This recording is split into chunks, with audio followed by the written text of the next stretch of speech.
Dear Diary, adlaw-adlaw ako naga-drive kag adlaw-adlaw ko man nga notice nga daw gid naga lain ang parking situation sa may San Jose. Double parking, counterflow parking, biskan diin lang, biskan gani sa tubang kang Capitol, no? Counterflow parking mo dyan kra adlaw-adlaw.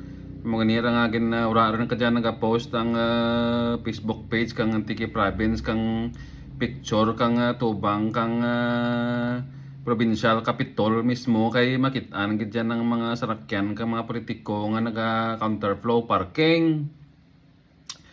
Biskan dyan lang ganito sa may kanto dyan na no, sa may gilid bala kang may giant pa dyan nga LED. Klaro, orang ka dyan nga no parking dyan nakabatang, pero kung agi ka dyan nadlaw, basta sada sa adlaw, may nakapark dyan nga sarakyan na, may kung sino nga politiko dyan katagiya. Kisa pa gani, red plate pa rin dyan karang naka-parking mo. Status sa likod kang provincial capitol, counterflow parking imo to. Pabayaan lang man mong.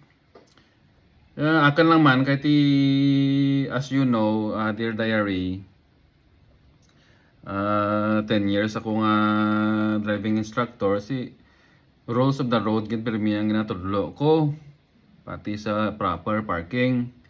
Pagluwas nga 10 years ko nga experience bilang driving instructor sa may New York City mismo, sa may Manhattan. Licensing registration examiner man ako kang California Department of Motor Vehicles, pitrapit man pulok tuig. Ang ako ang nag-handle kang mga nag-drive test dara.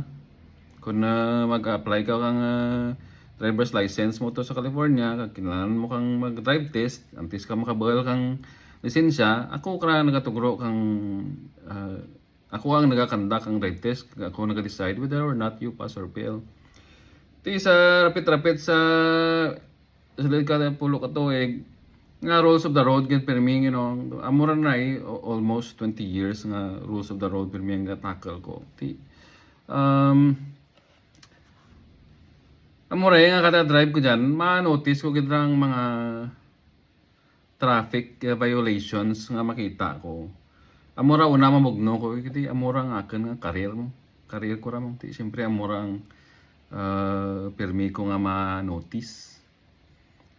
No bala ka mayad no, Dear Diary, kung sa prepensar ko, ano ihan kung mag-assign ang LTO kang biskan sa bilog lang a traffic enforcer.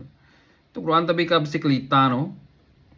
Kag bike lang dyan sa may Banwa ka San Jose, kag mangumpisa ka citation kang mo day improper parking, double parking, kag impromptu ran man nga kung makita mo dyan kisa sugalaw ko to 12 years old pa lang naka-drive kang tricycle, naka-drive kang motor, mga ura tilmet bla kag no, des kandiin lang kapata ka 5 tanan na ura lisensya ginuwa rin, tanan ura plaka ginuwa rin.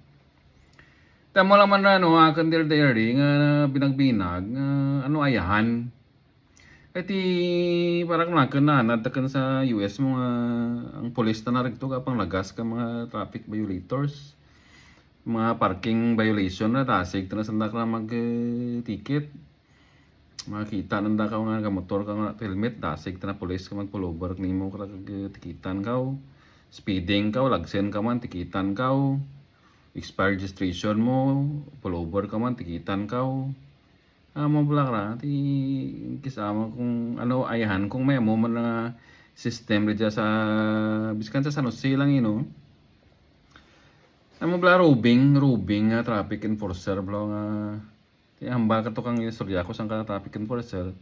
Medyo delikado man kano kisabla kung lagsen mo gid ang mga relagsen mo lang kay basi madisgrasya po ti may man may reasoning man dyan karano. Pero amo lang na problema ng manan kang violator nga hindi sa paglagsin. Ura ti consequence ang andang violation. So adlaw-adlaw ka mga double park, wala man ti consequence. Adlaw-adlaw ka mga counter park, wala man ti consequence. Biyahe ka nga wala ka ti franchise, wala man ti consequence. Ti amo lang man rararakan ni ano kati ang traffic enforcer na imo lang sa ng traffic aid dyan sa may kanto ka direct lang sa ka traffic. Oh wala to, oh tabok amo karan. Pero daw ra rin ko ti nakita gid nga bisa pag-abot ko dyan ang February. So, ra ko tinakita gid lang nga active nga enforcement tao no. Amo lang ray. Ti di ti more na ang sistema sa Philippines. So, pero mo lang man ra kana binagbinag. Kung na ako siguro ko diyan masunod ka kung ako may authority, ma-assign ako sang ka traffic enforcer lang. Kung raman sa bisikleta, panapanaw lang dyan. Panapanaw, blue adlaw, alin na alas 8, na mag 5 ka na naman duty mo dyan. Kaya pang sitaha dyan ng mga pang double park na, naka-parking sa sidewalk. Naka-double park, naka-parking sa no parking. The Blackas, dyan sa Barangay 6. Pero may naka-post sa pakas ng kang sarakyan nga naka-parking, may no parking sign. Di ba? Saan ka nagkulang? Why ka naman nagkulang? Kaso kulang kita ka enforcers. Mo naman ra kan nga comment. Nga siguro kung may biskan sang bilog lang kita ka traffic enforcer nga mobile, nga panaw-panaw, pilog adlaw. Nga nagapang sita ka nagapang ticket ka mga traffic violator, siguro mabuin-buinan man kamay dyan mga traffic violation sa biskan rin lang sa Banwa ka sa Nasi. Mula kan area. Thank you sa pagmati.